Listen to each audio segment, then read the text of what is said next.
The Captain's Log Radio with your host, Captain Jonathan Moss.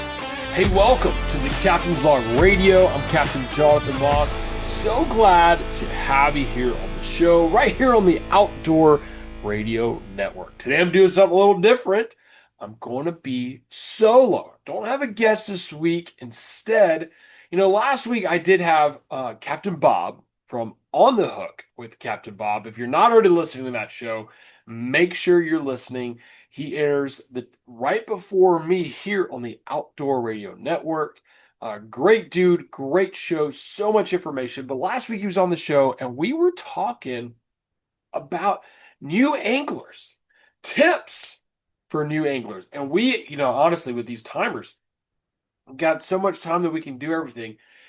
We rushed through it, didn't get to really touch on anything or everything that we wanted to. We did a little bit, but not a ton. So this week, I want to just get back into it. And I want to dive a little bit deeper into what you can do as a new angler. Now, you might be fishing now for, your entire life. This might not be new for you. You might just need a refresher. Or you can still listen in and go, you know what? I do things a little different, but I'm going to try that. I'm going to give that a shot. I'm going to see how that plays out where I'm fishing. Now, but my fishing, what I do, where I'm at in the fishing world, right? My style is inshore flats fishing, shallow water flats fishing on a pole and skiff, typically in 3 feet of water or less. Okay. And freshwater bass fishing, speck fishing. We catch some chain pickerel, which is not a northern pike. I don't know why they didn't name it a southern pike. They should have, but it's a chain pickerel. Okay, it's just like a northern pike, just not as big. But that's my focus. Okay, I don't do a ton of offshore. I do for fun with friends. Sometimes we'll film episodes offshore. I don't do a ton of bait fishing, though I do certain times of the year for bull reds and for giant black drum, for chasing snook, big snook in the inlet. We'll throw live bait. If I got kids on the boat, we'll throw some shrimp, okay? But my focus really is artificial light tackle fly and spin. For you Texas guys, bait casters, shallow water flats fishing, and then freshwater. Okay. That's my wheelhouse. That's what I'm going to focus on. Okay. There's so much to learn in fishing. But being a full-time guide, being on the water, 200 plus days a year, I fish with all kinds of people. I fish with people from all over the world, which is really cool because then you get to learn a lot from your guests. I get to ask all kinds of questions. I've had guys from Australia. I'm like, bro, I've caught barramundi here in Florida, in a private place, but tell me about wild barramundi. And then they get all lit up. They're talking about that. I love that. I love learning more about fishing. We're getting ready to go on vacation with the family. We're going to go up to Kentucky.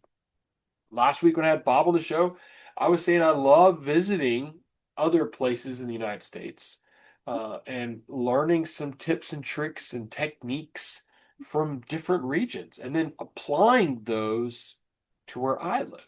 Okay. So I say all that to say is you should always be learning. You should always be striving to get better. All right. I'm not a know-it-all. I know a lot, but I'm not a know-it-all. And I love learning new tips, new tricks, new techniques. And so that's what today's about. Hoping I get a lot of anglers send me a lot of questions on social media and emails. Yes, this is really for you. So we can dive deeper and get you better as an angler. So let's start from the beginning. Okay. I touched on this a little bit last week. If you are new into boating, fishing on a boat, you're a brand new boat owner. All right. I want to help you eliminate stress at the boat ramp. I see it all the time. I see people stressing out at the boat ramp. I see people who know what they're doing getting furious with people who don't know what they're doing. Okay. And as a result, tensions rise and stress increases. I've been there. I've done that. I've been that guy. I apologize. I have learned from that. Sometimes it's just like, dude, get your stuff together, figure it out. All right. But the more time I've spent on the water, all these years now, I'm realizing, hey, doing that, that doesn't help. You're just a jerk. You're being loud. You're being obnoxious. You're being rude. You're stressing people out. You're not speeding up the situation. So if you are new, let me suggest that you go during the middle of the week, all right? You go to a boat ramp in the middle of the day and you practice launching your boat, trailering your boat, launching your boat again, backing into the water, pull out, turn around, go do it all over again. Get familiar with launching your boat. The day you want to go out on the boat on the water, that's not the day to learn. That's not the day to figure it out. Practice ahead of time. Proper preparation, 5 P's.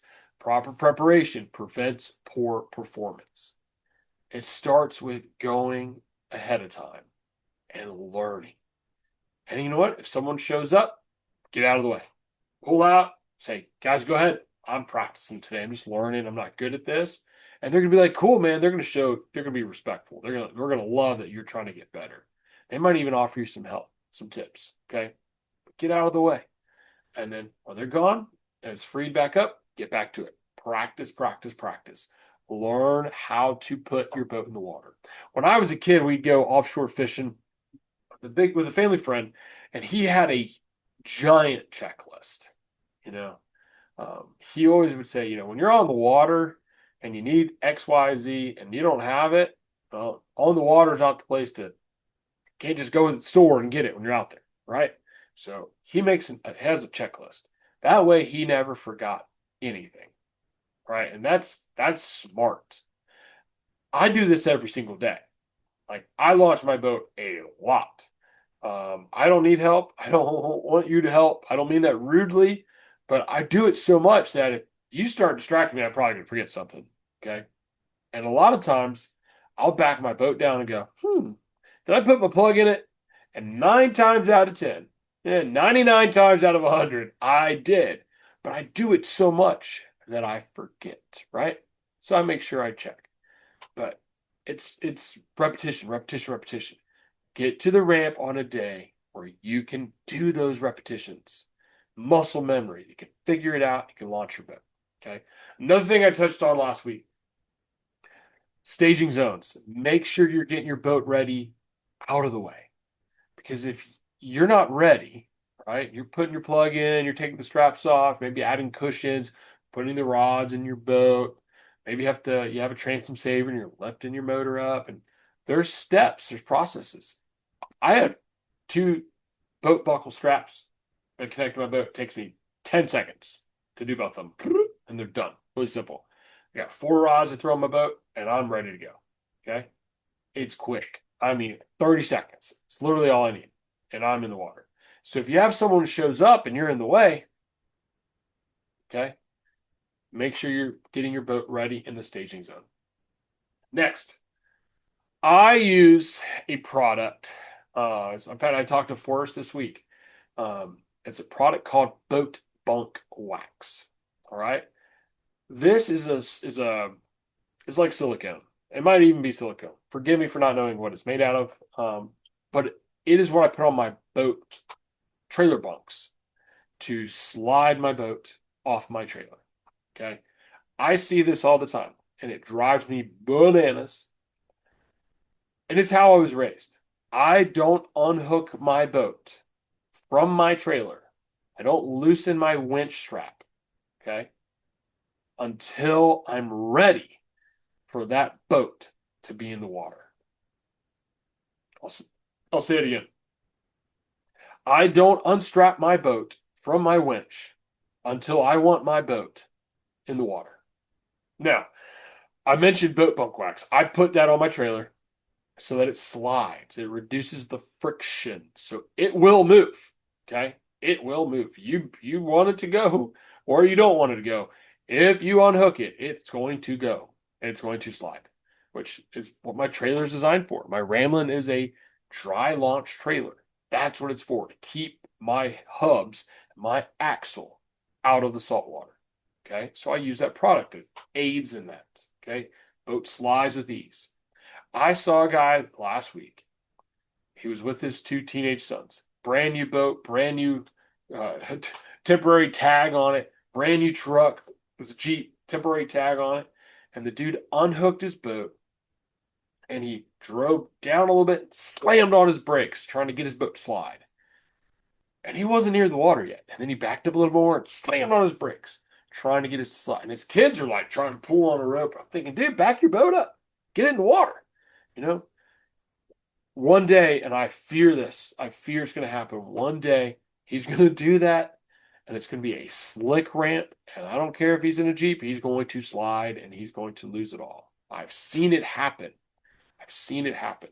So you've really got to, A, make sure you're going in, you're practicing ahead of time, and B, you know how far down you need to go into the water to let your boat float up off your trailer.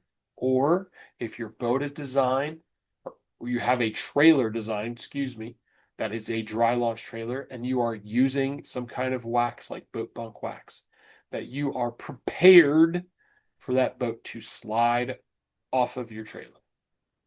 And that starts with not unhooking it early. That's huge, guys. That's huge. That's the start. You ain't going fishing. I mean, unless you don't have a boat. But if you're going fishing with a boat, you ain't going fishing if your boat's on the ramp. And so many people these days have a smartphone and they just want to, they're ready to be on the qualified captain. They're ready to send Aaron their videos, say, hey, post this. So we got more to talk about. We're going to dive deeper into the fishing side when we get back right here at Captain's Log Radio. This is the Captain's Log Radio with your host, Captain Jonathan Moss. We'll be right back.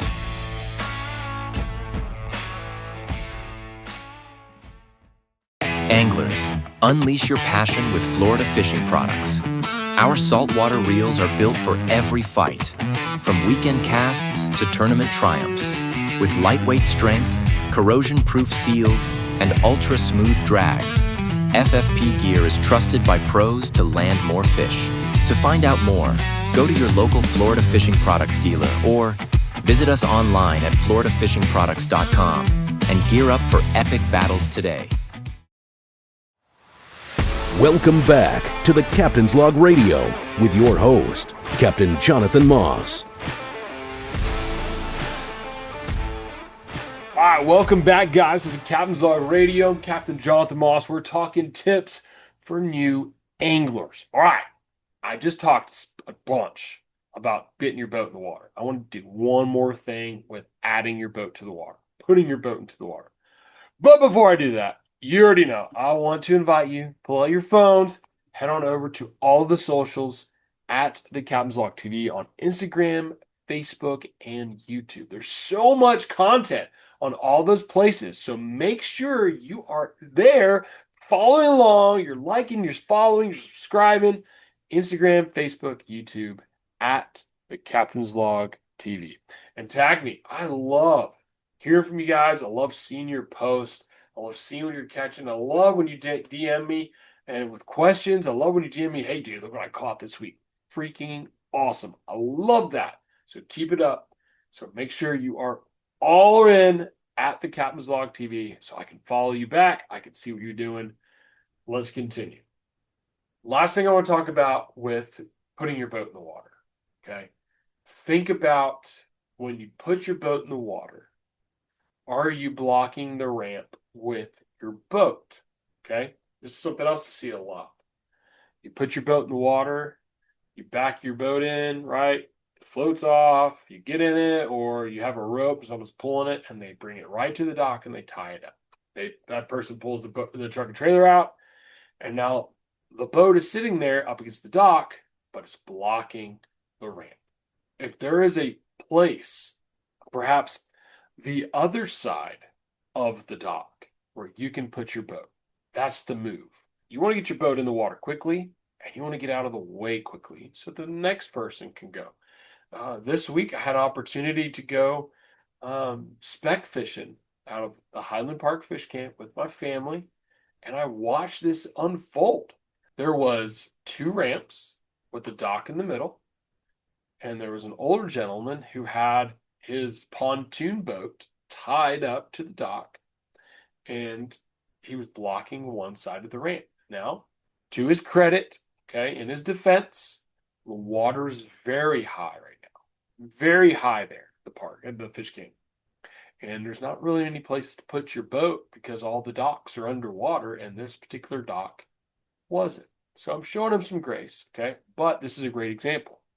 As a result, there was only one ramp available and a limited amount of dock space. Now people are showing up, people are getting their boats ready. This person who was in front of me took extra long because they didn't stage their boat. They didn't get stuff ready. So then they got in the water and they were getting everything finished. Oh, well, I forgot the plug, and they pulled out. And I didn't say anything. I didn't rush them. I didn't want, no, we're not going to be that guy. We're not going to stress people out. But this was what I was watching unfold. Okay. Then he got his boat in the water, but again, he had nowhere to go. So if you can find a place, perhaps the other side of the dock, where you're not blocking the other boaters, that's going to be good. You want to get your boat out of the way. The other part to that is if you solo, I go early in the morning solo, waiting for clients. I don't want to leave my boat on the ramp side because someone might launch and they might run into my boat. They might damage my boat. So my brain is, man, let me get my boat away where I'm not blocking the ramp. So when I'm parking my truck, the next person goes, I don't have to worry about them hitting my boat. Okay. So we've covered a lot with launching your boat. Covered a lot with that. Let's move on.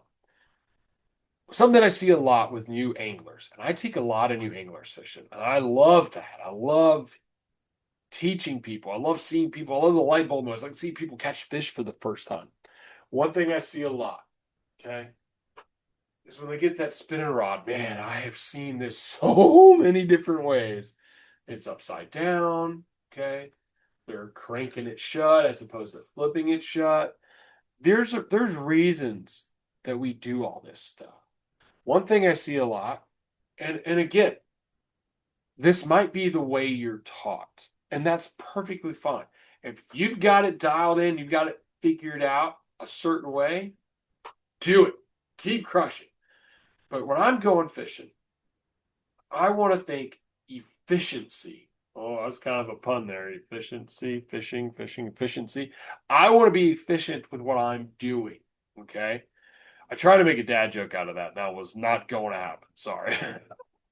But I want to be efficient, right? Here's what I mean. I see people where they switch the reel handle from the left side to the right side. Perfectly fine. If that's your preference, do it, okay? But here's what I see. They will cast with their right hand and then switch hands and reel with the right hand, right? You are losing time switching. But that's not a big deal. That's not too big of a deal. Another thing I see people grabbing the line instead of using with their finger. They're grabbing the line and they've got one hand's holding line, the other hand's holding the rod, and they cast and they let go. I'm blown away every time I see that. If you do that and you're good at that, kudos to you. But here's some things that I have experienced, right? If I am only holding my spinning rod with one hand, I don't have as much control. With both hands, I have incredible control to put that lure where I want it, cast that lure as far as possible, meaning I'm allowing the rod to load. I'm using this rod the way it was designed, okay? This rod is going to load and shoot that lure a lot further if I have more control of this rod. If I'm just willy-nillying it, one hand, you're going to cast it, okay, but it could be better. I'm also way more accurate of a caster when I'm using two hands, okay? If I've got one hand out here, right, and I'm holding that line, I'm just not going to be efficient. I'm not going to cast as far. I'm not going to cast as accurately. So what do I do instead? I'm grabbing that line with my index finger. First off, I like putting two fingers in front of that reel, right? I like to put the reel seat in between my middle finger and my ring finger, okay? That gives me a good grip on this spinning rod. It ain't coming out. I don't care how hard a fish pulls. They're going to have to rip my fingers off to get this thing out of my hands, all right? That's number one. Second part of that is I'm grabbing the line off of the reel, right? If I can't reach that line, I don't want to grab the line and pull it across the reel and grab it, all right? I want to turn that reel to where I can reach the line with my index finger. Having two fingers on top of that reel seat allows me to reach that line without any issue.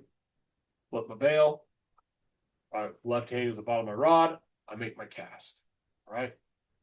Nothing lets go. Everything is connected. I see a lot of people let go of everything, right? Well, not everything.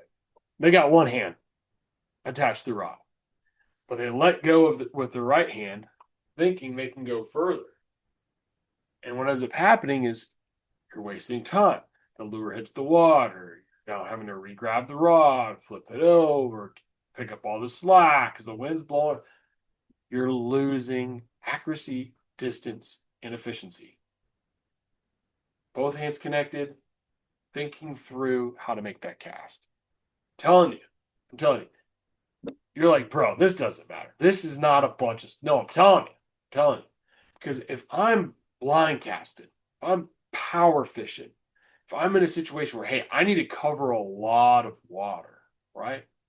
Or if I'm going fishing with somebody and I'm being efficient with my casting and my reeling and my working my lure, right? And the other person is not as efficient, who's going to cover more water? Who's going to catch more fish? All right? More than likely, the person who's being efficient. Little stuff. I'm telling you, fishing is not just about getting lucky. Some people get lucky. I have seen it happen, right? But it's not about being lucky. It's about doing things correctly. Doing things efficiently is going to make you a better angler, right? Now, I know this is silly, like this is a lot of little stuff, but it makes all the difference, okay? So if you're casting, you're switching hands, or casting with one hand, start thinking through, what can I do to tighten it up so I can make a better presentation? People ask me all the time about, which color do you like? Are you using this color over this color for this? For me, presentation is far more important than color. Now, do fish get picky with certain colors? Absolutely. Cloud coverage, dark sky, dark fly, right? Bright fly, bright sky. Does that all come into play? Absolutely. But presentation, I don't care if you're throwing exactly what that fish wants. If you're not getting that lure or that bait near that fish in that strike zone in front of that fish, they're not going to eat it. I don't care. It's not going to happen. More than likely, he's not going to swim 50 feet the other direction and go find your lure. So having an accurate cast, making the right presentation, that matters. That makes a huge, huge difference when going out. Huge difference for success.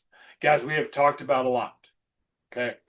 Stick with me. We got more to talk about. From launching your boat, got that one done, check, to using that spinning rod, being efficient with that cast, check. More to talk about. Don't go anywhere. I'm Captain Jonathan Moss right here on the Captain's Log Radio.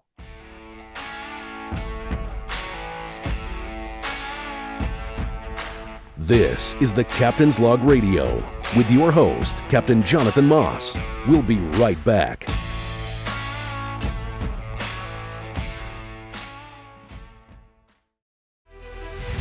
Elevate your boat's shine with Stark Yacht Care. Our premium marine-grade compounds, polishes, and ceramic coatings deliver strength, durability, and a flawless finish. Trusted by pros for easy application and long-lasting protection. Based in Fort Myers, Florida, Stark redefines boat maintenance. Check out the entire lineup of Stark products. Visit StarkYachtCare.com or visit one of the Marine Detail Supply Company locations today. Surfing, fishing, or crushing a triathlon? Waterman's high-performance sunscreen with Aqua Armor keeps you protected for 8 hours in water or sweat. Our sun care products are reef-friendly, fragrance-free, and won't run into your eyes. Engineered for athletes, it's sweat-proof and stays put, no matter the challenge. Trusted by pro surfers and lifeguards alike. Skip the burn at GoWatermans.com. Watermans. Outlast the day. Welcome back to the Captain's Log Radio with your host, Captain Jonathan Moss. All right, welcome back. Captain's Log Radio. I'm Captain Jonathan Moss right here on the Outdoor Radio Network. Guys, there's so many shows on this network now, from On the Hook with Captain Bob. I'm thinking about Chris Little. I'm thinking about so many, the Knife Junkie. Guys, there's so many things going on. Hunting shows. And very soon, I don't want to spill the beans yet, but very soon we got another show coming out with a special lady. My wife's going to be hosting that coming up soon. Stay tuned for that. Details coming soon. But right here on the Outdoor Radio Network, so much good content, 24/7 outdoor radio news and fishing and hunting and all kinds of stuff. So thanks for being here. We've been talking about tips for new anglers. Okay, we talked about launching your boat, trailing your boat. Talked about tying to the dock. Talked about casting. Let's focus in on lures. Let's focus on line and then into lures. Okay. Now, this can get a little tricky. You bass guys, I see it. Yeah, and it's wild. It makes sense. Fishing heavy structure, you're ripping fish through hydrilla, you're ripping fish through lily pads. You're bumping up like 50, 60 pound braid. Okay. Makes sense. You need to have power in that structure. For you new anglers, how do you figure all that out? Well, first, it starts with determining, what do you want to catch? Are you fishing in freshwater? Are you fishing in saltwater? Are you want to chase bluegill? Do you want to bring something home to eat? Are you strictly catch and release and just looking for a tug? What do you want to do? That's going to determine if I'm using mono, if I'm using braided line, am I using a leader? Some people are going no leader, straight braid. Is the water clear? Is the water dirty? What kind of structure? Am I fishing around docks on freshwater? Am I fishing around lily pads or thick grass or edges? Am I fishing around in the saltwater? Oysters, docks with barnacles. Are there mangroves that can break you off? Are there mangrove shoots, coming out of little things that bonefish like to run around, break you off? These are all things you got to start processing. And that will determine the right size tackle. Now, it doesn't give you a number, obviously, but think about, if I'm chasing big fish, like that snook behind me, and I'm fishing in an inlet, all right? There's current, there's rocks, there's barnacles, there's oysters, there's things that can hurt my line. So I'm having to bump up leader size. I know that snook have a really abrasive mouth. They have a gill plate that's very sharp. These are things I'm thinking about. So if I show up with 10-pound braid and a 10-pound leader, it's not going to happen. Funny story. When I was a little kid, I think my dad bass fished, freshwater fished. From where he's from in Virginia, it's all he had access to. All right. My dad had and still has an old Zebco push button reel. He got it. I think he said he got it with stamps or some kind of out of catalog. I'll have to ask him. But that's what he grew up doing. And then he finally got a little Mitchell 300. And back in the day, that was a killer reel. He's got they're classic. They're antiques now, but full metal, like cool fishing tackle. When he got a spinning reel, he's told me this a bunch of times how just like it changed how he fished, right? Okay. Well, when I was a kid, we would go to Sanibel Island. First snook I ever hooked into was probably that size in Sanibel. And I remember we were at I don't know, Sanibel Harbor Resort and Spa. My uncle worked there. That's why we went. Okay. They had a dock, and me and my dad show up. I'm little. And my dad show up with our bass gear, you know. And we had done saltwater fishing. We had fished in the river, fished in the lagoon. Like we had done that. But we didn't encounter what we were encountering at this dock. And this was before Power Pole, before Spot Lock. And these guys rolled up to this dock that we were fishing. It's dock at the hotel. It's a pier, okay, for lack of a better one. One like a big pier, but a big dock. Anyways, they didn't have power poles or spot locks. So they threw an anchor, up on the beach. Not up on the beach, but they were up on the beach, basically. I mean, if the anchor pulled, they were going to be beached really quick, right? And they were pitching live bait underneath this dock, and they were hooking into monster snook. Monster snook. And here my dad and I are with our little Zepcos and Mitchell 300s, and next thing you know, we're hooking into these same fish, and line would pop. 2 seconds. This is our first trip down there. And we're like, whoa. I'm like, Pop, this is not going to work, buddy. We're going to have to figure this out. We're going to have to up our gear. And I'm probably like, I don't know, 7 or 8. And he's like, yeah, dude, we're not going to win this battle.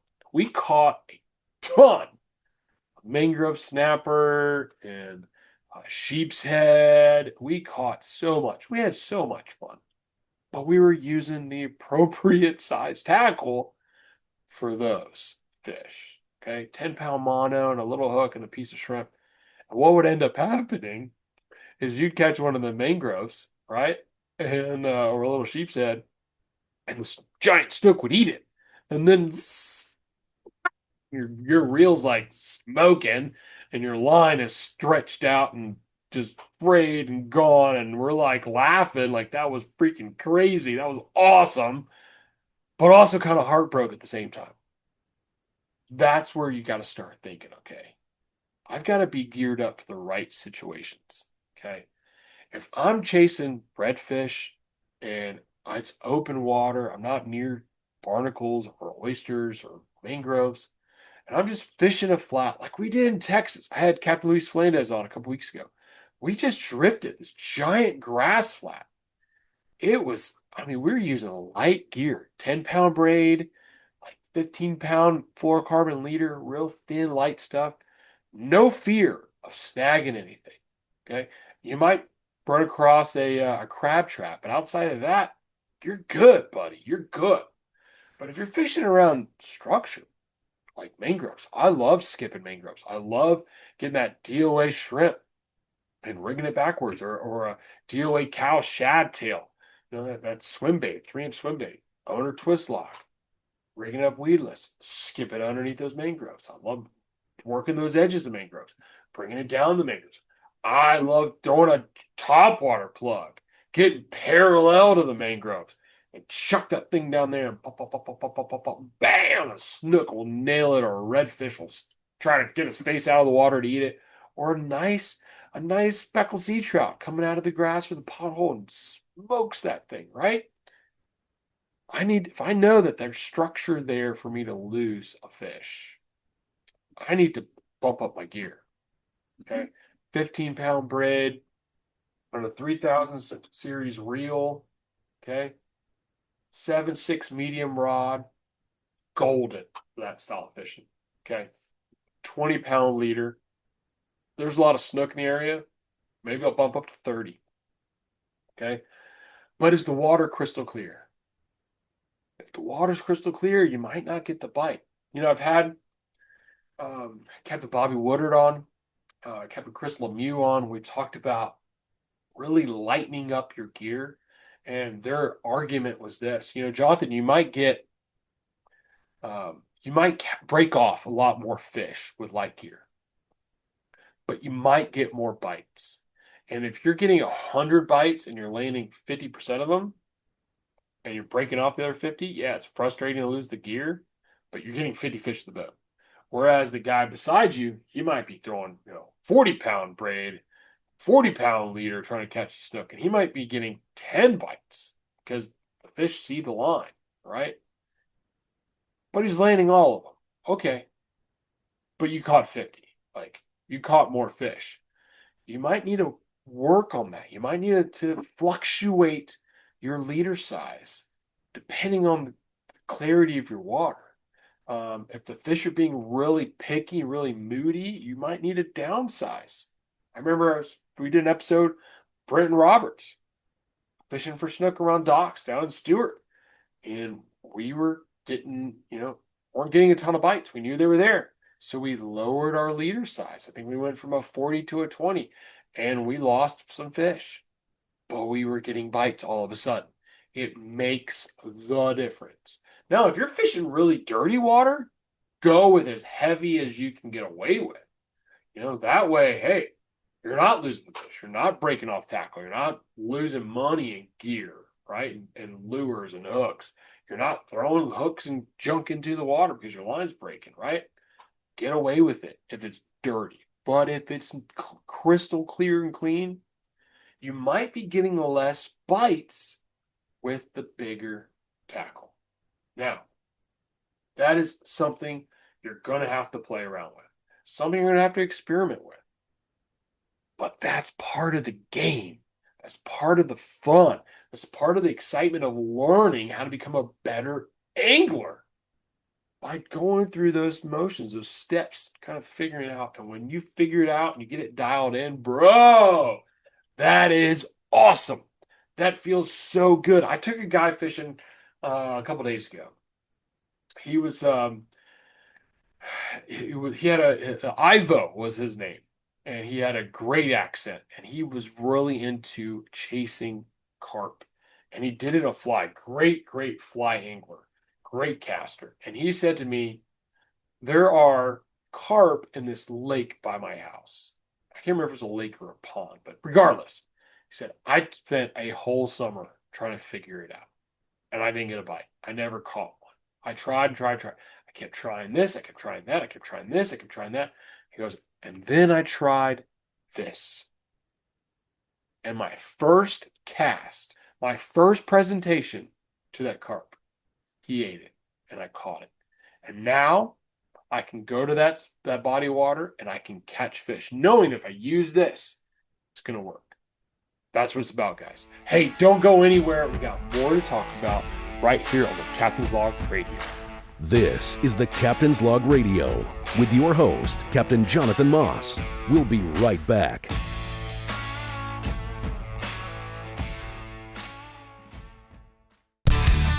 Anglers, keep your catch alive and thriving with Fish Lung Gen 2 saltwater. This game-changing oxygen system pumps over 200% more dissolved oxygen into live wells up to 50 gallons.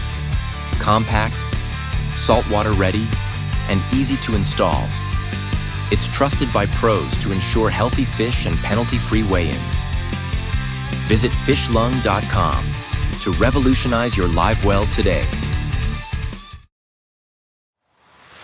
Welcome back to the Captain's Log Radio with your host, Captain Jonathan Moss. Captain Jonathan Moss. This is the last segment. Oh man, there's still so much to talk about. I'm going to have to do this again. We're going to have to just continue with this. Maybe in a couple weeks we'll do a part 3. I don't know. We'll figure it out. But there's so much to talk about still. Talked about launch your boat. Talked about using spinner reel. Talked about rod and reel size, selection, leader size. Trying to figure that out. Okay. Let's talk about lures. Let's talk about, that's what I love to fish with. I love to fish with lures. I love to fish with flies, but we're going to focus on lures. How do you pick your lure? How do you determine what to use? Well, the first thing is you need to pay attention. You need to stop what you're doing. You need to get on the water, and you need to sit there, and you need to be quiet, and you need to look. You need to look. You need to watch. You need to look for clues. All right? Over my shoulder here, rosy spoonbills. Love those birds. My favorite birds. I think they're beautiful. Okay? They get that pink, just like a flamingo from eating shrimp. Right? Beautiful birds. I'd love to get a couple of those feathers to tie flies with. That'd be awesome. But that's a clue. Are they feeding? Is there food around? Is there life around? Are you seeing, if you're on saltwater, are you seeing stingrays? Are you seeing crabs? We're entering into a time of the year where, well, slowly, we're not there yet. Right now, it's still mullet. Mullet's around. A lot of mullet. Mullet runs going on. But very soon, these fish are going to start transitioning to shrimp. And there are days, like I'll see it happen. I'll watch it unfold. We'll be pulling the flats, and all of a sudden, oh, look, there's a shrimp right there. It's popped out of the water. My clients never see it. They think I'm lying to them probably most of the time. But I'm paying attention. Okay? I'm scanning. I'm looking. Thinking about what should be happening this time of year. Oh, look, there's another shrimp. Oh, look, there's another shrimp. These are things you've got to be paying attention to. What are the birds doing? Are the birds hovering? Are there any birds around? Are they walking down the shoreline? Are they feeding? Okay. Oh, what was that? Was the bait just scatter over there? Fishing is very much all senses in. Like, you're looking, you're listening, you're smelling. You think I'm crazy. I smell fish. The guys from Texas will tell you about that. They'll see these slicks out on the water, and they actually can smell. I say it smells like watermelon. They're right. That's what it smells like to me. It smells like watermelon. A fishy watermelon, but watermelon. I love that smell. I wish I could bottle it. I wish I could spray it all the time. I love it. But this is part of it. This is part of like getting better. This is part of like figuring out the pattern, what's going on. So looking around. Right now, I'm doing a lot of bass fishing. I got a bass trip in the morning. A lot of bass fishing. Okay. Just people book me for bass fishing. Instead of going saltwater, I'm going to go freshwater. No big deal. Right now, the bass are chasing shad. And they're about 2 inches long. And I get to my area, and I historically, that's a big word. That's a big part of fishing. Historically, meaning I've been fishing for so long that in years past, I've noticed fish doing that in these zones. And they do it every year in those zones. Okay? So I go to those zones and I watch, and I look, and I listen, and I scan. My clients are like, can we start fishing? I'm like, yeah, man, go ahead. But my head's going to be on a swivel. So just know, I'm not trying to ignore you, but I'm looking in every direction. And I'm looking for those clues. Oh, look, right there, right there, right there. And a lot of times it happens. And again, I'm like pointing out to my clients as quickly as possible, trying to get them to see exactly what I'm looking at. And the fish are jumping out of the water. Bass are schooling, and they're jumping. They're going crazy, and the shatter just scattering, going bananas, right? All the senses are involved. I'm looking for them. I'm listening for them. I'm seeing them. I'm smelling them. We're spec fishing. We're going to take them home. We're going to taste them, right? That's fishing right there. Honing in on that. That's the hunting side of fishing that I love, especially on the saltwater side, where you're dialing, you're looking, and you're trying to figure out exactly where these fish are, exactly what they want. That's fishing. That's big, big part of it. And that helps, going full circle here, determine what lure I'm using. All right? I see those shad going out. I'm seeing they're throwing a lure or they're eating something that's 2 inches long. I'm going to match the hatch. I'm going to throw a lure that is similar to that. Okay. I see you on the saltwater. I see a bunch of shrimp start popping. I'm going to throw a lure that looks like a shrimp. I'm going to grab a DOA shrimp. Or there's a bunch of mullet moving around, or I see a bunch of pigfish. Maybe I'm going to switch to that. Trying to figure out, what do these fish want? Bass anglers, though, I tell you, they've got it dialed in. If you ever go fishing, the hardcore bass angler, he's got like 19,000 rods on those boats. That's exaggeration. He's got like 10 rods. Legitimate. He's got like 10 rods. And every one of them seems to have a different thing on there, right? And they switch back and forth. Well, I'm going to throw this. I'm going to throw this. I had Matt Burrows on the show several times. Great dude, great friend, great angler, great client. Will bass fish, and he'll change his lure 5, 6, 7, 8, 9 times, 10 times. And then he figures out what they want. And I'll tell him, usually we fish and I don't have to tell him anything, but he'll get it dialed in. And then you notice you're focusing on that. Or you have different rods, different lures for different situations. Hey, now I'm fishing, I got a frog tied on summertime.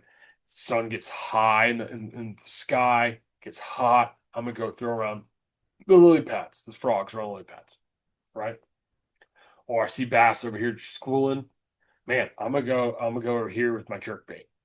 Or I'm going to throw that swim bait. Or I'm going to throw that fluke where it looks like it's injured, right? That jerk shad. It looks like it's injured, swim through the water, freaking out. They're going to come up and respond to it. Or I'm going to get that top water because those fish are really spooky and they're busted on the surface, but they won't let me get close to them. So I got that top water and I'm going to chuck that thing as far as I can. I'm going to get in there and pop, pop, pop, pop, pop, pop, and smash it. So having variety around you is good, okay? Figuring out what exactly these fish want, or if a situation arises, we talk about it all the time, especially when we're offshore, having that pitch rod. All of a sudden, you're bottom fishing and a cobia swims by. Having that pitch rod, you can grab it, chuck that jig over to that cobia, and they smash it. Right? You've seen that happen. We've filmed that a couple times. I'm thinking about Captain Chris down in Southwest Florida. We threw a couple, had that DOA bait buster tied on and chucked that in the cobia, and he smoked it, right? I was fishing with Captain Ryan Clace, down in Southwest Florida, tarpon fishing. And we had that triple tail show up. We grabbed the pitch rod and we caught a triple tail. We caught a cobia on the pitch rod there in Southwest Florida. Okay. We did an episode in Alabama, season 4. Alabama, we were bottom fishing, catching snappers, groupers, and grunts. We decided to move to a new wreck, and we saw this giant, it must have been 100-foot by 50-foot blue tarp. That might be an exaggeration, but it was a big blue tarp floating across the water. And it was loaded with triple tail. And I didn't have anything small to pitch over to it. I didn't have a pitch rod. It was that moment that I decided I will never go offshore without a fly rod again. Because if I had a fly rod, that would have been deadly, right? If I had a smaller rod reel, the pitch rod, that would have been deadly, right? Knowing what's going on, having some varieties of baits, focusing on what they're trying to figure out, hone in on what they're eating, seeing bait scurrying, seeing explosion, maybe seeing some dead fish, or you catch a fish and it regurgitates some stuff. These are all clues that you as the angler need to be paying attention to. Okay? I'm the guy on the back of the boat pushing the boat. I'm looking, I'm scanning, I'm searching. But you in the front of the boat need to be doing the exact same thing. You in the front of the boat need to be looking and paying attention. so that you can pick up on these clues. You might see a fish in front of the boat that the guy in the back of the boat didn't see because he's higher up and he's looking further out as opposed to looking 10 feet in front of the boat. These are things that you can do to get better. Man, I got so much more to talk about. But we are running out of time. We got like 30 seconds. So, guys, put these things in practice. Paying attention to the boat ramp, being kind and courteous if you know what you're doing to other people, right? Be patient with the boat ramp. Control with your spinning rod. 2 hands on that spinning rod when you're casting. Flipping that bail by hand, reeling your line. Thinking through your line size, your leader size for the fish that you're trying to catch. And picking your lures. That's the hatch, baby. Hey, I'm Captain Jonathan Moss. This is the Captain's Log Radio. We're going to do this again, y'all. But again, thanks for being here. I'll see you guys next time. Thanks for listening to the Captain's Log Radio with your host, Captain Jonathan Moss.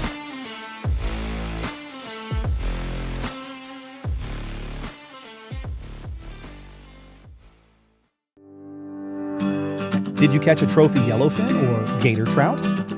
New Wave Taxidermy crafts museum-quality fiberglass replica mounts. Handcrafted in Stuart, Florida for over 40 years with lifelike details like hand-painted glass eyes, intricate scales, and even custom bases. Visit newwavetaxidermy.com to see stunning showroom displays. New Wave Taxidermy. Preserve the thrill forever. Florida's wild spaces are calling. At All Florida, we're hikers, hunters, anglers, and artists united to shape a future where our woods, waters, and wildlife thrive.